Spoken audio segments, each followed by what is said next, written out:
Sistema Michoacano de Radio y Televisión presenta. La siguiente canción tiene un título que es una sola palabra. Es probablemente la palabra más sobada, manipulada, tergiversada, prostituida,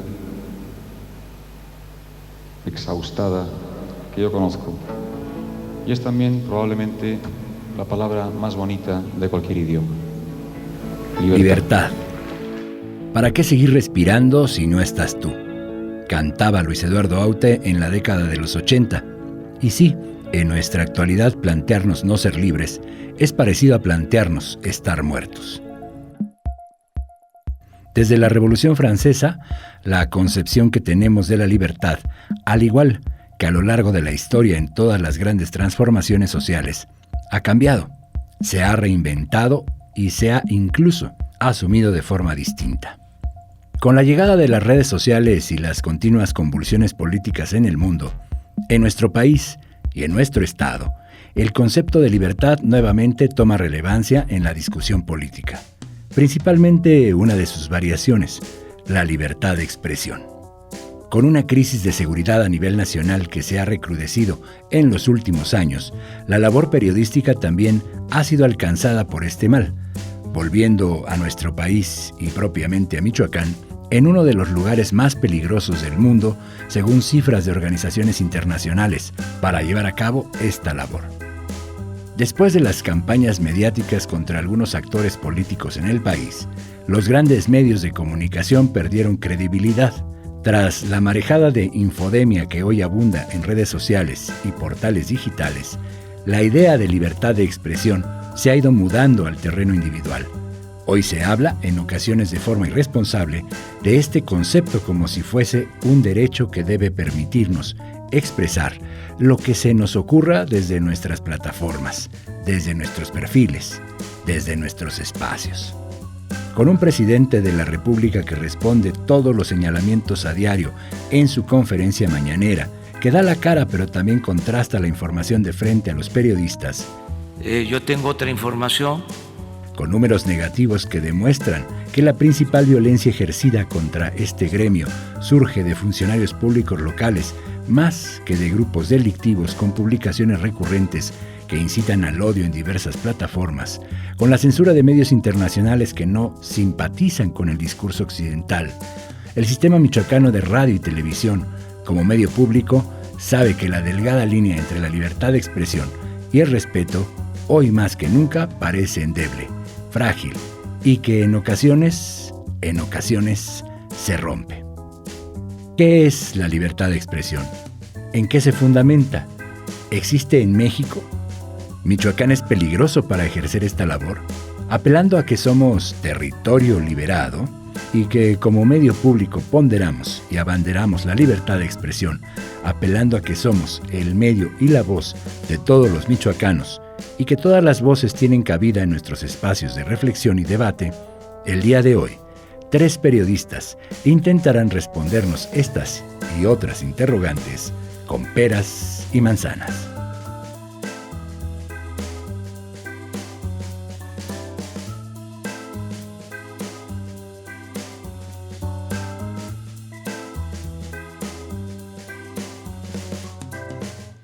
Buenas noches, bienvenidos a otra edición de Peras y Manzanas a través de la señal del Sistema Michoacano de Radio y Televisión. Hoy vamos a hablar sobre un tema que, de cierta manera, la sociedad en los últimos tiempos, en los últimos años, concretamente desde el 2018, se cuestiona. Y es que no es que no sea de relevancia, sino que, al menos desde mi punto de vista, esto se tenía que cuestionar desde hace mucho. Ahora se puso de moda, ahora la gente habla y qué bueno que hable de esas cosas, y es lo que nosotros vamos a hacer el día de hoy.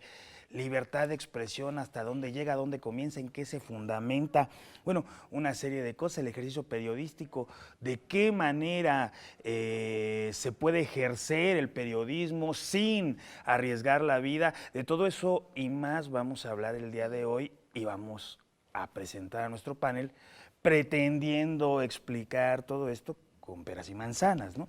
A mi derecha tengo a Elvira Contreras. Elvira, ¿cómo estás? Gracias, encantada de estar aquí, por supuesto, en el Sistema Michoacano de Radio y Sí, Televisión. que me contabas, ¿no? Que tuviste una experiencia hace algunos años dando tu servicio social acá. Pues ya bastantes sí. años. Bueno. Seguramente ustedes iniciaban preescolar y yo ya estaba dando mi servicio social aquí en el Sistema A lo mejor no me veo tan viejo, pero sí lo soy. Pero bueno, está bien el preescolar. Agenda política, tu programa, Así es. experiencia en comunicación social, en varias partes. Bueno, Elvira, bienvenida. Vamos a ver qué sale de aquí, ¿no? Claro que sí, un gusto. Muchos años sin vernos, querida amiga. ¿Cómo estás, Cecilia? Muy bien, muchas gracias, Benjamín. Gracias por invitarme y estar en tu casa, en el Sistema Michoacano de Radio y Televisión. Y como bien dices, hace muchos años que no nos veíamos, Sí. pero no creo que estés tan viejo, yo creo que eres el más joven de la mesa, definitivamente. Que no recordaba hasta hace un rato que me decías el tema del suplemento en Cambio de Michoacán sobre el centenario y bicentenario. Fue mi primer acercamiento al tema periodístico y fue contigo. Digo, se me había borrado, pero mira, experiencia en Cambio de Michoacán, luego te fuiste, bueno, eres historiadora, ¿no? Te anduviste en Cuadratín, actualmente trabajas en Cuadratín y bueno, ¿ya tienes cuánto tiempo tienes trabajando haciendo periodismo, reporteando? ¿Cuánto tiempo tienes? Aproximadamente 6 años, además de Cuadratín, bueno, estamos en Estenógrafo Noticias, hemos ahí colaborado con algunas corresponsalías, en el área de comunicación social también, pues haciéndole de todo un poco, ¿no? Y sin perder el gusto por la historia, que finalmente es en lo que estoy formada igual que tú. Bueno, pues bienvenida, Cecilia, muchas gracias por venir. Y nuestro fichaje bomba, Héctor Tapia, periodista de Metapolítica, y el fichaje, lo anunciamos, el fichaje bomba del Sistema Michoacano de Radio y Televisión. Muchísimas gracias, Benja. Como siempre, pues es un gusto ya estar en esto que puedo considerar mi casa, Claro. el sistema, por supuesto, y el tema que planteamos para el día de hoy, o que se plantea para el día de hoy en este programa, me parece sumamente importante porque, como bien planteas, creo que es una reflexión urgente, necesaria, por lo que significa la libertad de expresión, por lo que significa la libertad de prensa, por las implicaciones, los alcances Claro. que tiene, ¿no? Entonces, la reflexión bastante interesante la que se va a dar el día de hoy y, por supuesto, compartir mesa con Elvira y con Ceci siempre será también un gusto. No, pues un gusto de que estés acá, Héctor. Vamos a arrancar. Elvira, ¿cuál es el papel del periodista? O sea, ¿qué crees que tiene que hacer un periodista? ¿Cuál es su compromiso con la sociedad o con su trabajo? No es solo que creo. El periodista tiene que informar. Ajá. Pero para informar tiene que documentarse. Si un periodista no está documentado, si no conoce el tema que va a tratar o va a informar a la sociedad, pues desde ahí está fallando como periodista. Aun cuando conocemos, por supuesto, yo encantada de compartir con ustedes mesa, pero quienes nos formamos en la escuela del periodismo, sabemos los diferentes tipos de géneros periodísticos. Y obviamente el más común, la entrevista o bien, obvio, la noticia. Y la noticia es la que generalmente espera el público o las audiencias. Y esta información, esta noticia, es donde el periodista tiene que darle la información veraz y oportuna a quien lo está escuchando, a quien lo está viendo. Si un periodista no da una información veraz y oportuno, pues dista mucho de tener el nombre de periodista. Claro, pero ¿qué es la verdad entonces, Cecilia? ¿Hay verdades o hay interpretaciones? Yo creo que más allá de si hay verdades o hay interpretaciones, lo que hay son visiones respecto a un tema en específico y que denota mucho lo que acaba de decir Elvira, ¿no? O sea, si eres un periodista informado, que conoces de lo que estás hablando, que te documentas, en el momento que vas a presentar una información, ya no es solamente como literal, sino es tu visión sobre eso, y también al mismo tiempo un cuestionamiento sobre lo que estás hablando. O sea, tienes que ponerle a las personas que te van a leer un panorama mucho más amplio, no tan cerrado, no tan obtuso, para que la gente pueda tener o sacar sus propias conclusiones. Al final no es solamente una visión o una interpretación, no es algo que es de esta manera ya, sino que tiene diferentes tonalidades. No todo es blanco ni todo es negro. Héctor, responden a una agenda a los medios de comunicación. Digo, vamos entrándole a la cancha porque yo los veo muy tranquilos y pues acá no hay reglas, ¿no? O sea, guardando proporciones con el tema del respeto, arrebátense la palabra. Pues la gente quiere que lo expliquemos con peras y manzanas. ¿Hay una agenda o no? A ver, me gustaría comenzar retomando una de las ideas que se han planteado para poder ir hacia donde tú planteas, hacia lo que preguntas. De manera inmediata me gustaría comenzar diciendo que hay verdades verificables, que esto es lo importante que hay que dejar claro, es decir, hay hechos duros que estos no requieren interpretación, sucedió un accidente, los que están inmiscuidos en lo mismo. El número de asesinatos dolosos, por ejemplo, claro, eso no se puede discutir ahí. Los números son fríos y hay datos duros que son informables y que esto pues es carácter de noticia. Sin embargo, yendo hacia otro lado, también hay otro tipo de informaciones que se sustentan en función de pruebas y que permiten tener una verdad verificable, porque el fenómeno o el problema que se pretende plantear o explicar es mucho más complejo. Entonces, ¿cómo explicas, por ejemplo, el tema de la pobreza? Claro. Los números son duros. Para eso hay estudios, hay diferentes instituciones que se dedican a recabar toda esta información y que al periodista le sirve para tener una interpretación en función de esto. Es decir, ¿qué interpretación va a darle en función del enfoque que él pretenda explicarle a la gente del porqué, las razones de la pobreza, dónde se está focalizando, cuáles son las características de la misma? Son cuestiones, sí, en parte de interpretación, pero son verdades verificables, no es la verdad absoluta. No existe. Exactamente, la verdad absoluta no existe como tal, pero la verdad verificable está en función de qué tanto podamos sustentar en función de las pruebas existentes, datos documentales, alguien experto que tenga la facultad de explicar algún problema social específico. ¿Y cuáles son las agendas? Pues yo creo que hay algunos medios que tienen características en cuanto a su agenda, ¿no? Entonces, por ejemplo, vemos medios especializados en temas económicos, tienen una agenda económica que desahogar, que desarrollar. Hay medios que tienen como agenda particular aspectos políticos, por ejemplo, o culturales, y que todos estos tienen como una línea transversal. Al final del día es una visión, es hacia dónde quieres llevar la presentación de la información hacia la sociedad. ¿Por qué? Porque el medio y el periodista consideran que esa perspectiva tiene una utilidad pública que le va a permitir a la sociedad tener un criterio particular sobre ese problema específico que se está planteando. Sí hay agendas y, pues bueno, entiendo hacia dónde quieres llegar. No, yo no es que, o sea, tenía que plantear esto para decir, sí entiendo hacia dónde pretendes llevar. Pero tampoco no es una agenda pero que tenemos esté que ir cerrada. A una pausa, Cecilia, perdón. Retomamos la idea cuando regresemos y pasamos también con el día. Tenemos que ir a una pausa. No se vaya de acá, esto es peras y manzanas.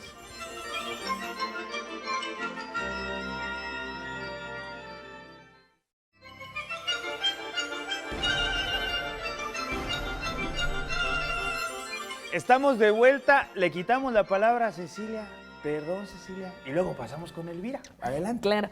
Tú comentabas ahorita si los medios de comunicación tenían una agenda, ¿no? Como bien dijo Héctor, pues no se trata. Me dijo, yo sé a dónde lo quieres llevar. Bueno, no sé. Exacto. Sí. Pero además ¿a dónde quiero puntualizarlo. La agenda de un medio de comunicación, independientemente si es línea política, cultural, económica, social, incluso de espectáculos, no es una agenda que esté completamente cerrada, que diga el jefe de información, esto es lo que vamos a tener y nada entra más.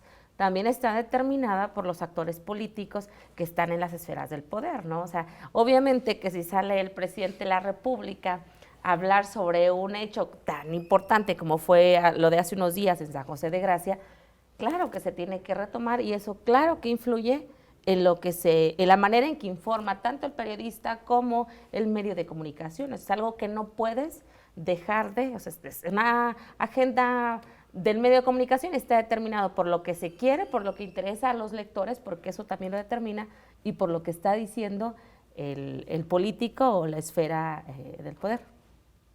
Bueno, pues sin duda la línea editorial de cada medio de comunicación es sumamente importante para definir qué es lo que vas a presentar al radio escucha, al televidente o a quien te lee. Al lector. O bien, ahora con este nuevo dinamismo que tienen las redes sociales, ¿no? Pero la línea editorial tiene que estar bien definida desde el medio de comunicación, y a partir del medio de comunicación, lo que bien apunta Ceci, es que el periodista tiene que tener la audacia suficiente para saber en qué momento esa información que está fluyendo me sirve para llevarla adicional a lo que un día antes el jefe de información me mandó como mis notas a entregar o mis temas a abordar. Entonces, tiene que estar el periodista y la periodista, por eso decía yo que es tan importante, primero, que estén preparados en el periodismo, que se sumerjan en el periodismo, y ahí van a saber que una información a lo mejor para mi medio no es tan importante como es para otro medio, pero tienes que tener la audacia suficiente para traerlo y hacerlo grande. Sin embargo, en el tema de agendas, fíjate que hay algo bastante importante, y creo que cuando te dije que creo que hacia dónde pretendes llevar la conversación. Muy bien, bienvenido al sistema. Muy bien, sí. Fíjate que sí considero que detrás de todo esto, al final del día es como ustedes que son académicos, que tienen una formación académica como historiadores, hay perspectivas de análisis. O sea, y esto es en función del bagaje cultural, la propia tendencia ideológica que tengan. Sí hay conservadores y sí hay liberales, sí hay de izquierda y sí hay de derecha, y en función de eso, pues cada quien se documenta y argumenta, ¿no? Y esto pasa en cierta medida también en los medios. Hay medios declarados abiertamente de izquierda. ¿Sí? O sea, pues vemos, por ejemplo, el caso La Jornada, en su momento. Hasta el título, La Jornada, tiene que ver con un tema laboral. Exactamente, es un tema muy de izquierda. En su momento en Michoacán, Cambio de Michoacán intentó asumir esa bandera, es decir, hacer un periodismo de izquierda. Desde mi perspectiva, creo que es un poco cuestionable jalar el periodismo hacia una perspectiva ideológica, porque el periodismo es más allá de una tendencia ideológica, tiene que ser, mejor dicho. ¿Por qué? Porque tiene que tender a cuestionar en función de los elementos cuantificables, medibles, tiene que cuestionar los abusos del poder, sea de derecha o sea de izquierda. O sea, yo creo que lo que debe de prevalecer más allá en los medios de comunicación de si es o no de derecha es la defensa de los derechos humanos. Esta debe de ser la agenda primordial que deben de tener los medios de comunicación, y desgraciadamente hay algunas experiencias que se han observado en el horizonte. Hay algunos que, por solapar a viejos regímenes, perspectiva de derecha, por ejemplo, pues en su momento solaparon excesos del poder, y que ahora con un gobierno que se dice de izquierda, pues se van con todo. Y sucede a la inversa, porque los de izquierda en su momento se fueron con todo contra los excesos del poder. Y ahora no hablan de los migrantes en la frontera, por ejemplo, que la Guardia Nacional los detiene, ¿no? O de los asesinatos o las masacres escandalosas que se están observando. Entonces, creo que lo que el periodismo no debe de perder de vista es, y no perder el centro, es que lo que debe prevalecer son los derechos humanos. Eso es lo que yo considero primordial. Yo quería llevarlo precisamente hacia allá, ¿no? Si existe, tal vez planteé mal la pregunta, porque efectivamente, como decía Elvira, pues claro que hay una agenda, como dijeron ustedes, una agenda cultural, el tema de la información, el jefe de información, etcétera, así. Hay un interés más allá de informar por parte de los medios de comunicación, es decir, los medios son empresas.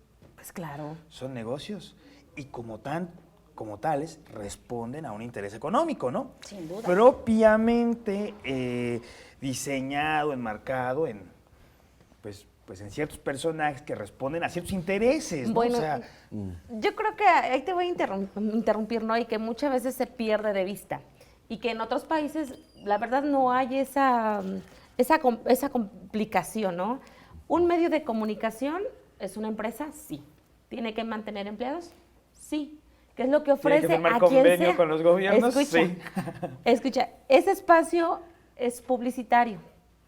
Tú vas a comprarlo para publicitar lo que tú quieres. Si quieres vender pizza, pues también está ahí, ¿no?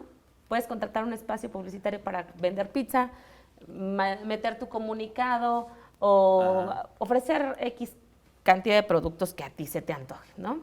Eso no significa que ese espacio publicitario te garantice un criterio periodístico. Eso es muy distinto.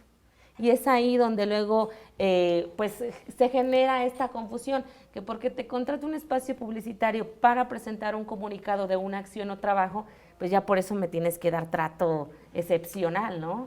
Diferencial, ¿no?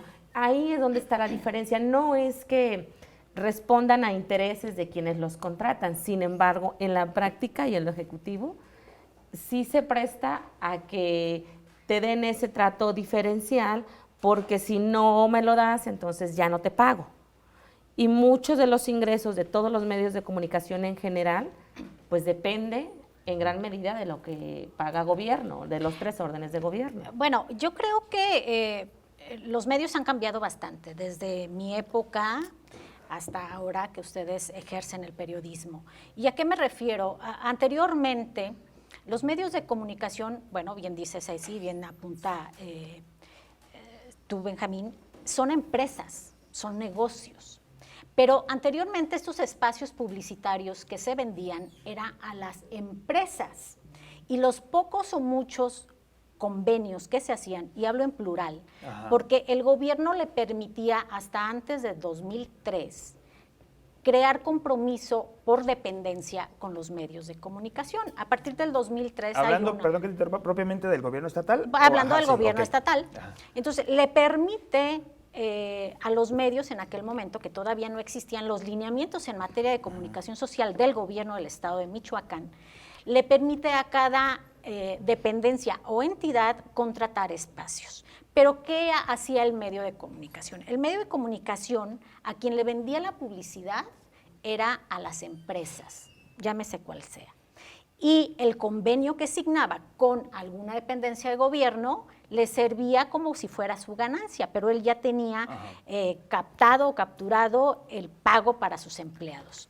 Y cambia a partir del 2003, 4, 5, con esta nueva forma de hacer gobierno del Estado grandísimos, estratosféricos, convenios con los medios de comunicación michoacanos. Sí, claro, y entonces se invierten las cosas.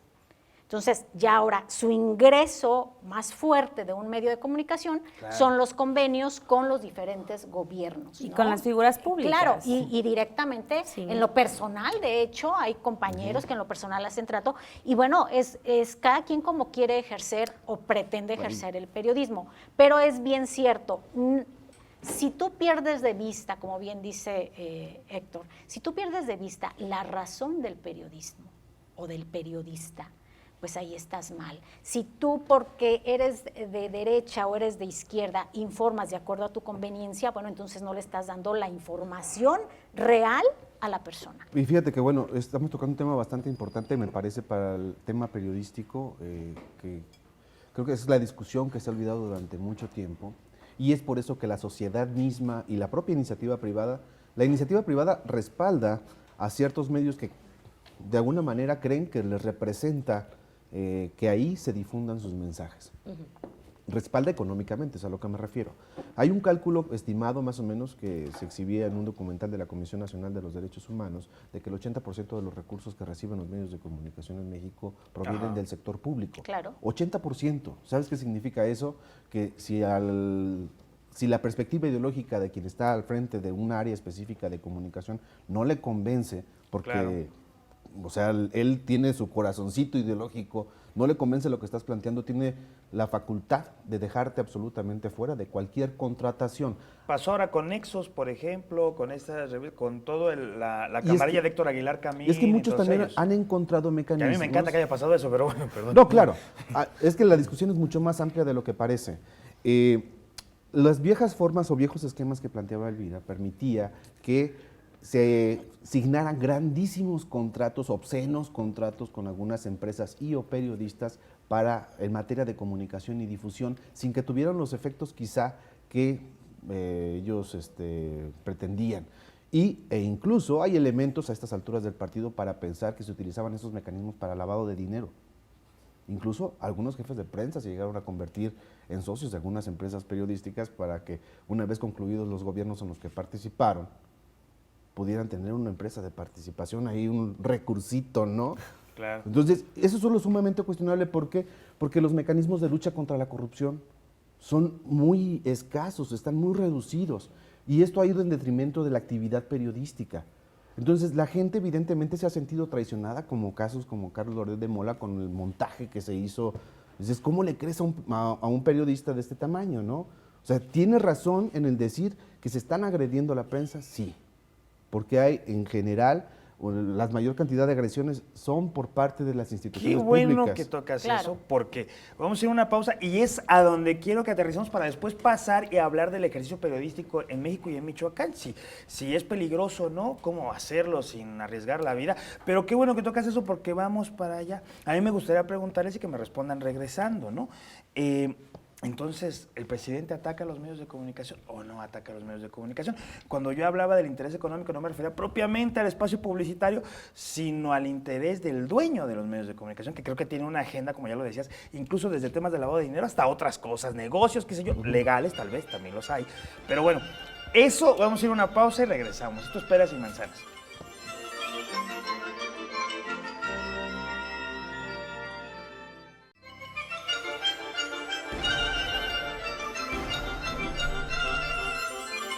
Estamos de vuelta y Héctor, lo interrumpí, ibas a terminar, ¿verdad, Héctor? Estaba cerrando la idea. Sí hay un ataque desde las instituciones públicas. Sí, claro. Ajá. Sí, mira, me parece que, el tema es bastante complejo y bastante amplio.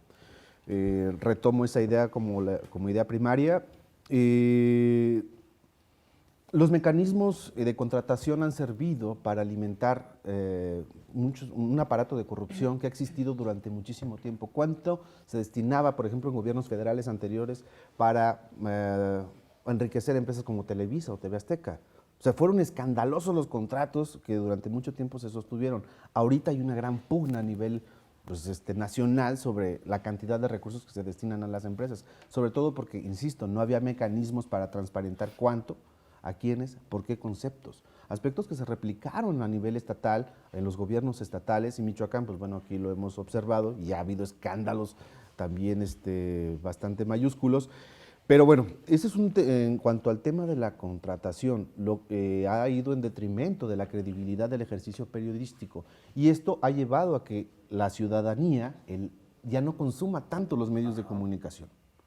A muchos ya no les cree, porque sabe perfectamente leer cuando una información viene sesgada. La gente no es tonta, tampoco es tan sabia como dice el presidente. De pronto no diferencia, no contrasta la información y se come todo lo que le mandan. Pero justamente la labor periodística leal, la que está pegada a cierto ejercicio ético que contrasta fuentes, eso es donde está su área. Y lo llevaba con el tema de los ataques, ligando con esa situación. Mucho se ha puesto sobre la mesa los ataques a la prensa, a los medios de comunicación por parte del crimen organizado, pero debo decirlo, son los que menos agreden a los periodistas. Se dan algunos casos por algunas investigaciones, algunos porque pues tocaron algún interés que pues no se dieron cuenta, pero lo tocaron, o de manera deliberada fueron y tocaron por una investigación que estaban realizando, pero son los menos respecto a la cantidad de agresiones. Estaba viendo un informe de Artículo 19, por ejemplo, y nada más para poner de contexto, por ejemplo, decía, ¿quiénes son los que más violentan a la prensa? En el primer semestre del 2021, 83 eran por funcionarios públicos. ¿De los 3 niveles? Sí, o sea, sí, claro. Y los grupos del crimen organizado, 12 casos. ¿Sí te fijas? Es abismal la diferencia.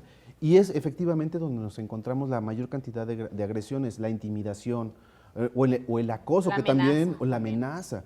A las compañeras periodistas, veo a una compañera periodista que tiene rasgos estéticamente pues bonitos para el estándar quizá, y ahí va el funcionario que es misógino y la agrede también. Eso es una forma de agresión. Entonces hay muchos mecanismos y hay muchas agresiones que se han registrado de manera institucional.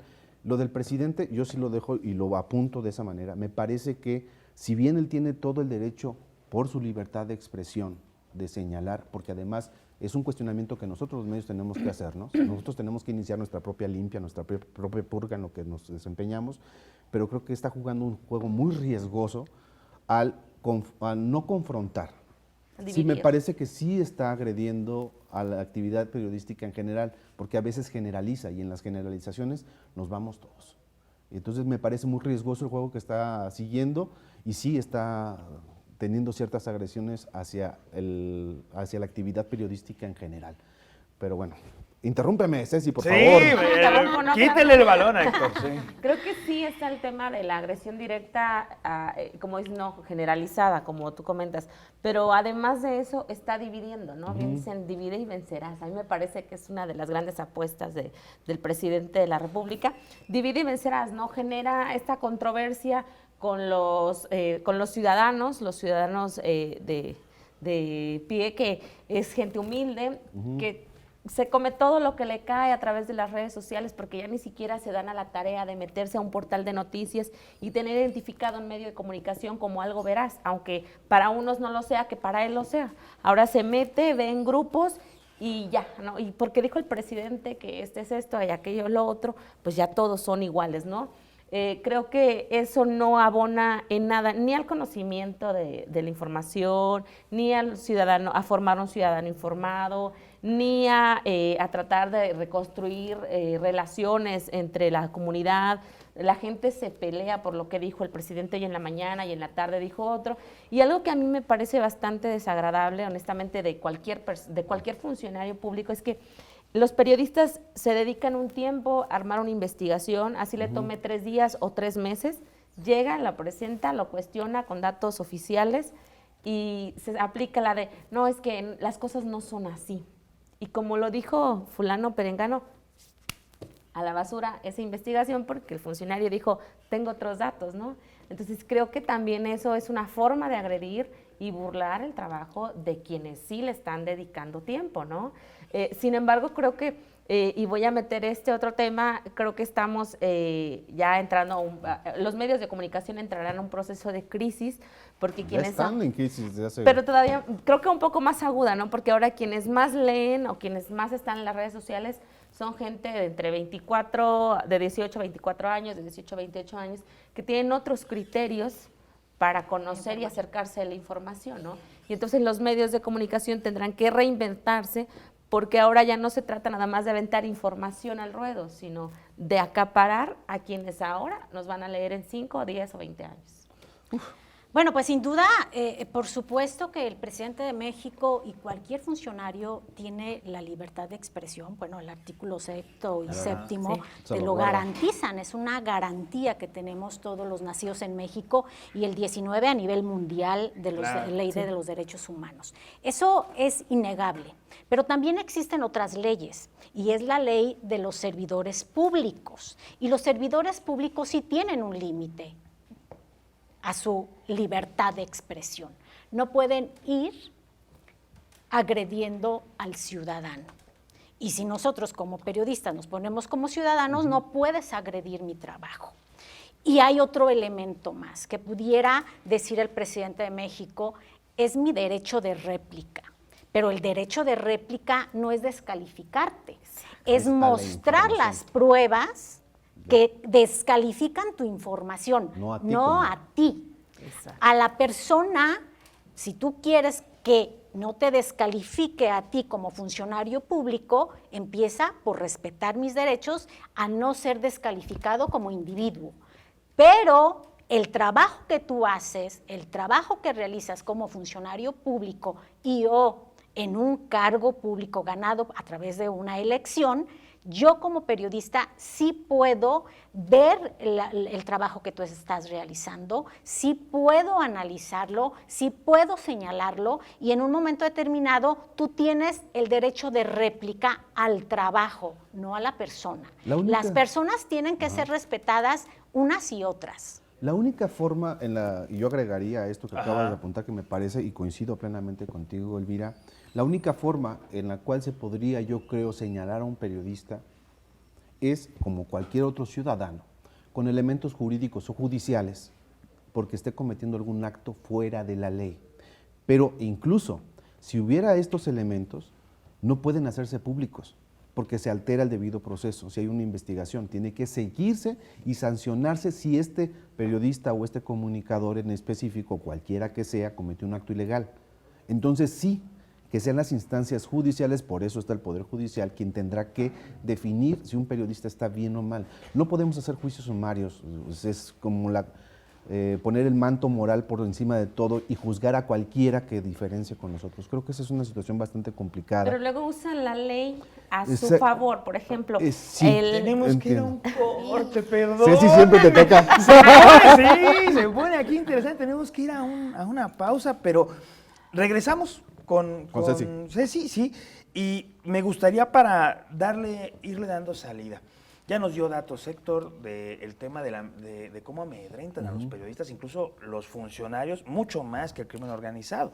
Me gustaría, para ir concluyendo, también que fuéramos pensando en la pregunta de si en México vale la pena ser periodista o no, claro. Si es un lugar muy peligroso para ejercer el periodismo y también si la libertad de expresión, con toda esta reflexión que hicieron, existe o no, porque me parece muy buena reflexión. Pero yo escucho a muchos diciendo que se van a Miami a un departamento porque aquí no hay libertad de expresión. Y yo los veo a ustedes y a mí diciendo lo que quiero. Vamos a un corte, regresamos. Esto es Peras y Manzanas.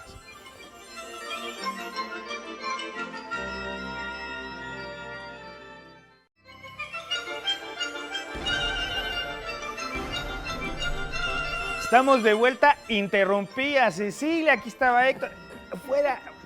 Fuera del aire con Elvira estábamos platicando también. Vamos, Ceci.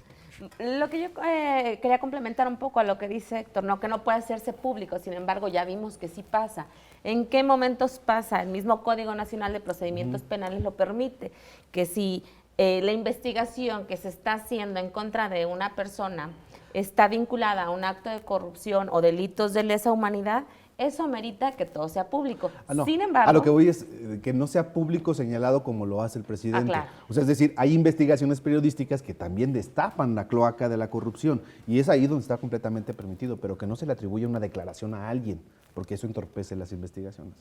Bueno, incluso así puede hacerse público siempre y cuando existan estos dos supuestos. Claro. Sin embargo, estos dos supuestos, cuando está como el otro lado del poder versus periodista, parece que solamente aplica la inversa, ¿no? Y ya lo vimos lo que pasó con Carlos Loret de Mola. Él, independientemente de que sí sea o no una figura pública, pues sus datos son personales y están garantizados en la ley de acceso a la información pública, transparencia y protección de datos personales. Sin embargo, se hace pública por esta presunción pues de actos de corrupción que llevarían a eso, y pues es una falta totalmente. Pero quien hace pública la información no es un reportaje, no es un trabajo periodístico, es el presidente, que es donde se violenta. Y saben que y es el mensaje complicado. En materia legal, yo me puse a revisar eso. No se cometió una ilegalidad, ¿saben por qué? Porque los datos no eran oficiales. Ya ven que él presentó una hojita de alguien, me la dio. Y tenía hasta faltas de ortografía, pero porque si se comprobaba que realmente él ganaba eso, que eran los oficiales, sí era ilegal. Pero es más peligrosa la lectura todavía. Porque... No, claro, desde otro punto de vista. Yo nomás digo, en el tema legal, yo cuando me puse a revisar eso dije... Sí, claro. O sea, no. No, pero el mensaje a la gente, pero el mensaje que manda el presidente. El mensaje es otra cosa, yo no me estoy hablando del tema legal, pero el mensaje que le mandas a la gente. Lo que mandó el presidente es que él es el todopoderoso y a cualquier persona nos puede exhibir y exponer en la mañanera. Y fíjate que esto yo lo voy a ligar con una situación y retomo algo de lo que planteaba al principio de este programa. La tendencia que tiene que ser es a la protección de los derechos humanos. Y la prensa conjunta por lo menos 3 que yo observo. Una es el derecho a la información. 2 es el derecho a la libertad de expresión, que la libertad de expresión es para todos, claro. Incluido el presidente. Sí. Que hay ciertas formas, como bien referías, de que se tienen que cuidar. Y la tercera también tiene que ver con la protección a los datos personales. O sea, hay una serie de aspectos que tienen que cuidarse y el periodista tiene que ser sumamente responsable incluso cómo se conduce. Algunos no lo han sido y por algunos estamos pagando todos, pero es un ejercicio fundamental para la democracia. O sea, si no hay un ejercicio apegado con profesionalismo al tema periodístico, pues evidentemente quien termina perdiendo somos los propios periodistas. Pero también esto no tiene que ser un pretexto para que las instituciones terminen por mermar y pisotear a quien lo ejerce. Pero más que defenderlo desde el periodismo, yo creo que cualquier agencia dedicada al tema del periodismo tiene que informar con apego a esos derechos. O sea, no es función del periodista defender los derechos de las personas, es función del periodista hablar o hacer un reportaje, por ejemplo, cuando se trata de temas penales, respetando la presunción de inocencia y la protección de datos personales, sin utilizar un lenguaje que sea que violente los derechos de las personas, por ejemplo, con discapacidad.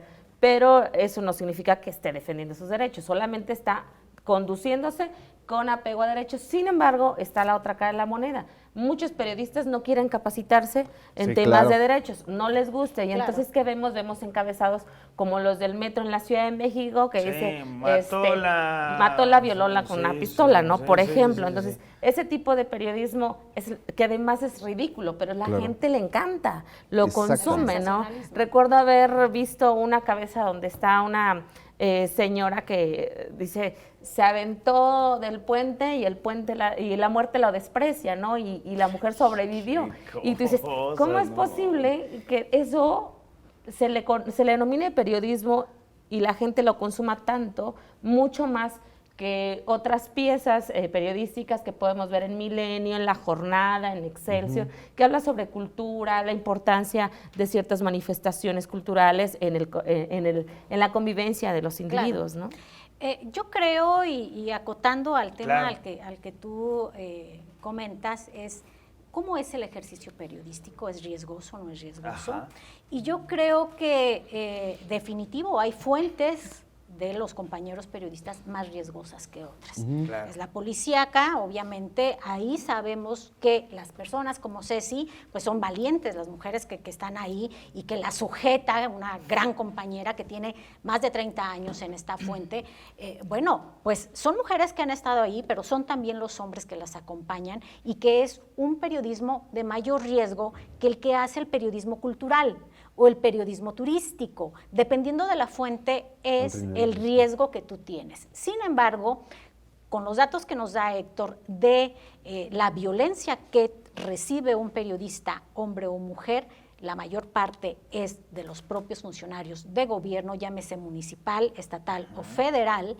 Bueno, pues yo creo que de entrada los que llevan ese golpeteo son los reporteros de a pie. Ajá. Porque el periodista que es dueño de un medio de comunicación va a ser atendido por la autoridad de diferente manera que el reportero que llega. Además, el reportero no sabe los compromisos que hay entre su jefe y el medio, por ejemplo. Bueno, el medio y el gobierno en turno, federal, estatal o municipal, o el Poder Judicial o el Congreso del Estado o la iniciativa privada. Entonces no sabes qué. Entonces tú llegas como reportera porque además cuando eres reportera tú ya te dan lo que vas a cubrir en el día y tú ya vas proyectando cómo quieres manejar la información. O sea, va a ser esta información y a mí me gustaría entrar con esto porque quiero darle un sentido social a lo que está, ¿no? Entonces, tú ya vas. Entonces tú llegas, estás en el evento, si cubres un evento o si cubres una entrevista, y tú ya vas planeando, estás entrevistando y tú ya vas planeando por dónde vas a entrar con la nota. Y resulta que llegas, la planteas al jefe de información o al de redacción y dice, esto va para atrás, porque no va así. Porque el jefe o quien esté ya hizo un convenio y esta información va a ir así. Es más, ni la vamos a manejar, vamos a manejar el boletín que nos mande la autoridad.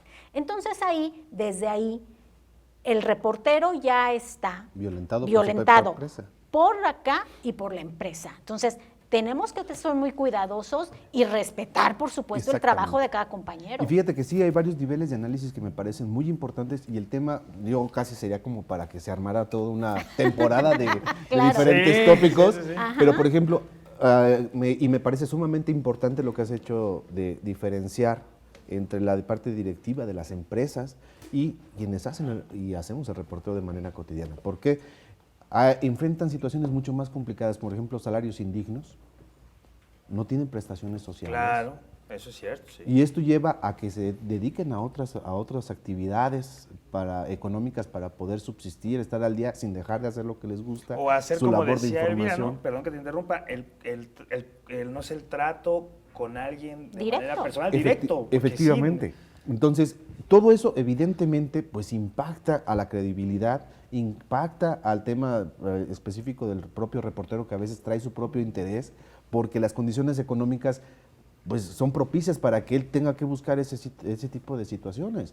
Digo, él no tendría por qué estar buscando ninguna subvención, ningún chayote, como le llaman, si la empresa le respaldara económicamente, Claro. si tuviera seguridad social, si no tuviera que estar repartido 4 o 5 trabajos para poder llevar algo digno a la casa. Entonces, la discusión tiene que ser sumamente profunda. Los medios de comunicación sí requieren una reforma profunda, por supuesto, una reflexión muy intensa. Las propias instituciones tienen que reflexionar de cómo se están relacionando con los medios de comunicación, pero en esta discusión creo que también que no debe de quedar fuera y debe de arrastrarse en la misma sociedad, porque no se da cuenta, a veces critican con todo a los medios de comunicación y a los periodistas, a veces no saben ni siquiera las historias que están detrás de, porque hay quienes se esfuerzan por hacer su mejor trabajo y lo manchan con todo este prejuicio que ya existe, pero tampoco por los pequeños negocios no contratan como para decir vamos a generar la independencia económica para que de alguna manera ya no dependan del recurso público. Pero además las agresiones son de manera digital, ¿no? Violencia digital ya. Vamos a otra. Perdón, siempre les corto pues aquí, pero es que ustedes saben que el tiempo en la televisión pública apremia. es arte, ¿no? Sí, es arte. Entonces, sí, Ya me vamos estoy a ir sintiendo a un culpable. corte, No, claro no se que vayan de no. acá, regresamos para concluir estos peras y manzanas.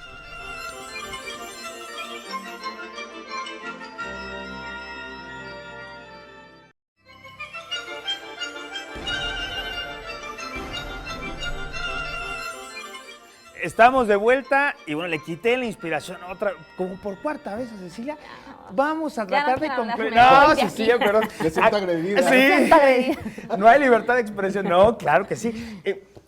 Vamos a tratar de concluir, vamos a terminar. Dejo que hagas tu comentario, pero tomando en cuenta que me gustaría que para la conclusión pudiéramos rápidamente con peras y manzanas explicar, o tratar, o pretender explicar, ¿no? ¿Qué podemos hacer para erradicar, bueno, no para erradicar, para proteger al periodista cuando hace su ejercicio? Y un sí o no, ¿hay libertad de expresión o no? Eso me gustaría pero dejo que hagas el comentario, la Es que reflexión es y vamos diferente ahí. libertad de expresión a libertad de prensa, ¿no? Sí, es claro. como, yo puedo decir lo que quiera, pero escribirlo, quién sabe, o publicarlo, o que me lo publiquen, todavía es mucho más complicado. Pero a lo que venía comentando Héctor, ahora los periodistas, además de estas agresiones que es con el funcionario de manera directa, el trato que te dan las diferentes jefas de prensa, o que no tengan las garantías laborales, pues, seguros, prestaciones, etcétera. También está la violencia digital. La violencia digital, que es otra forma de hostigar, ¿no? O sea, publicas una nota y si a la persona que mencionas en la nota no le gustó el comentario o lo que escribiste o cómo retomaste esa información, empiezan las agresiones, ¿no? Empiezan a lloverte. Yo recuerdo que hubo un momento en que tuve como 200 solicitudes de mensajes de una nota periodística del orden penal y que tú dices, Dios santo, o sea, gente que ya había dado con mi Facebook personal, que ya estaba preguntando, ya sabía dónde había estudiado, dónde vivía, que tenía hijos, infinidad de cosas, ¿no? Entonces, esa es otra forma de violencia que se vive de manera cotidiana y que es muy difícil de quitar, ¿no? ¿Cómo te abstraes? Y de una u otra manera también eres figura pública, o sea, todos ustedes lo son. ¿Por qué? Porque salen en medios de comunicación, porque presentan su nombre, porque la gente los puede identificar. Son sujetos identificables, entonces eso, claro, les permite a quienes están afuera, Los hace más vulnerables, pues. los hace más vulnerables que cualquier otra persona, ¿no? Eso por un lado, y respecto a si hay libertad de expresión, yo creo que es así, está garantizado en todos los órdenes de gobierno y en todas las expresiones de la sociedad. ¿De prensa? De prensa no lo creo. De prensa no lo creo porque hay intereses políticos de parte de los medios de comunicación, una línea editorial, intereses personales, entonces es mucho más complicado que puedas conjugar todos esos elementos en un material periodístico sin que no genere comezón, ¿no? Sin que la gente no le moleste y entonces ya pasó por la jefatura de información o la jefatura de redacción y la van ahí peinando y ya cuando la ves, pues a veces ni se les entiende. Yo he visto algunas notas de unos compañeros que te dicen, pues no sé a qué se refiera, pero esto no tiene que ver. Claro.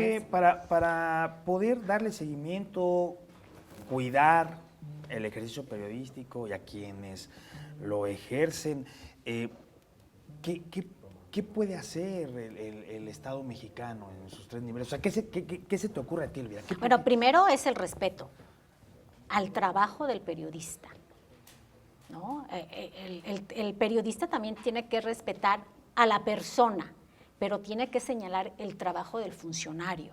Eso yo lo tengo claro. Pero el periodista tiene que ser respetado en su persona y obviamente su trabajo debe ser respetado. Obvio, si la persona se siente agredida con la información que salió, tiene el derecho de réplica, existe el derecho de réplica, pero también es importante que desde las empresas donde trabajan los compañeros de los medios les den todas las facilidades para ejercer la libertad de prensa, que no existe como tal. Y te voy a decir por qué. Porque los propios periodistas, máximo si son de fuentes, como lo apuntaba en un momento, de la fuente policíaca, ellos mismos coaccionan su comentario. Ellos mismos, precisamente por lo que dice Ceci, pues te conocen, saben dónde vives o logran detectarte, sí, y prefieres no publicar lo que sabes. Es más, mejor ni lo menciono. Entonces tú mismo te limitas en la información que tendría que ser. Porque los que estudiamos periodismo nos encanta informar a la gente. Obviamente con peras y manzanas. Pero no hay nota que valga la vida. Pero no hay nota que valga la vida. Exacto. Precisamente tú misma te amordazas. Claro. Héctor.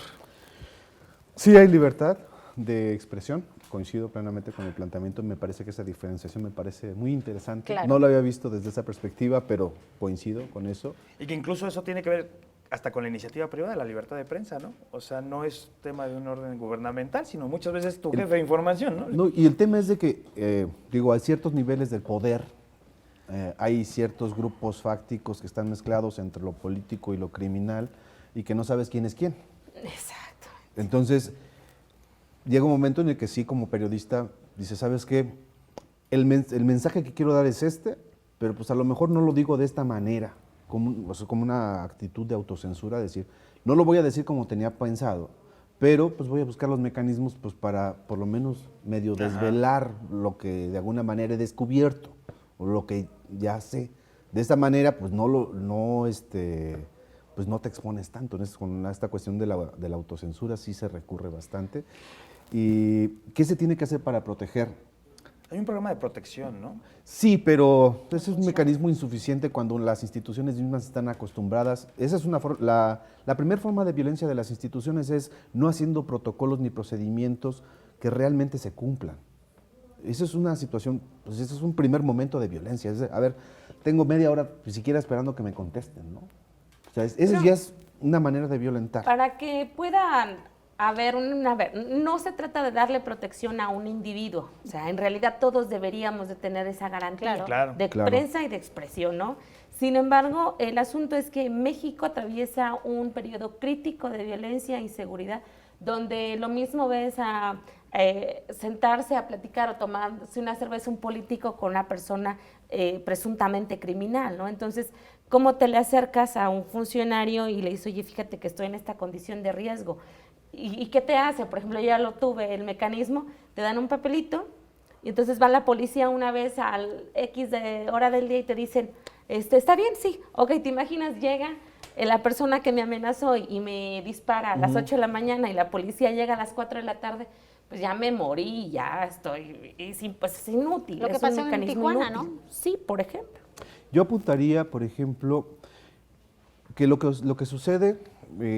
¿por qué se han incrementado tanto las agresiones, incluso institucional y por la delincuencia organizada y por grupos fácticos en contra de los periodistas? ¿Por qué hay impunidad? Y bueno, en general es por toda la violencia hacia todos los sectores de la población, hacia la sociedad en general. La impunidad es tal que es fácil cometer un crimen y no se va a castigar. Y es lo mismo con los periodistas en el sentido de, es fácil agredirlo porque pues, no va a haber ninguna sanción, no va a pasar absolutamente nada. Entonces, ese es el tema. Entonces, mientras haya y persista la impunidad, mientras no haya investigaciones, mientras no se fincan responsabilidades, cualquiera va a seguir pensando que agredir a un periodista, pues es... No pasa nada. No pasa nada, exactamente, es irrelevante. Cuando se está trastocando todos los derechos de la población. Claro, pues llegamos al final. Excelente charla. Yo espero que en casa pues hayan quedado satisfechos, ¿no?, con lo que escuchamos acá. Y si no, por lo menos que esto sirva para generar discusión en otros espacios de la sociedad michoacana, obviamente también mexicana, porque nos vemos hasta Canadá, afortunadamente. Entonces, para que esto sirva, ¿no?, para poder meter el germen de la duda, que la gente lleve esta discusión al escenario público, porque es necesario replantearnos cosas, y considero que una vez que nos replanteamos y cuestionamos, podemos entonces tal vez tomar una dirección. A lo largo de la historia de nuestro país esto ha sucedido de diferentes maneras, y bueno, no deberíamos de estar tan relajados diciendo lo dijo tal o lo dijo el otro. Creo que también deberíamos de actuar. Muchas gracias, Elvira. Encantada siempre de estar aquí. Ojalá que no sea la última vez. Espero. Sí, igualmente, Ceci. Muchísimas gracias por la invitación, espero verte pronto. Sí, y Héctor, pues Héctor, aquí nos vemos siempre. Sí, aquí nos vamos a estar viendo, pero sí, de cualquier muchas manera, gracias. Muchísimas gracias y pues un gusto compartir mesa con ustedes. Gracias, Sí, Héctor. nos vamos de manera responsable y haciéndome totalmente responsable de mis palabras. Yo sí quiero aclarar que cada quien tiene su visión, su interpretación del mundo, su ideología, pero a mí sí me queda claro algo. Si es cierto que el presidente generaliza, también el otro bando, el otro lado generaliza, ¿no? Y yo sí quiero decir que yo no soy Loret, y yo esperaría que ninguno de los que estamos aquí seamos Loret, ¿verdad? Claro. Entonces yo sí, digo, siendo bastante responsable y haciéndome responsable de la opinión que estoy emitiendo, yo sí quiero dejar claro eso. Pues sería todo por hoy. Buenas noches, gracias por habernos visto y esperamos verlos en otra emisión más de Peras y Manzanas. Recuerden, arriba los pobres del mundo, de pie los esclavos sin pan. Buenas noches.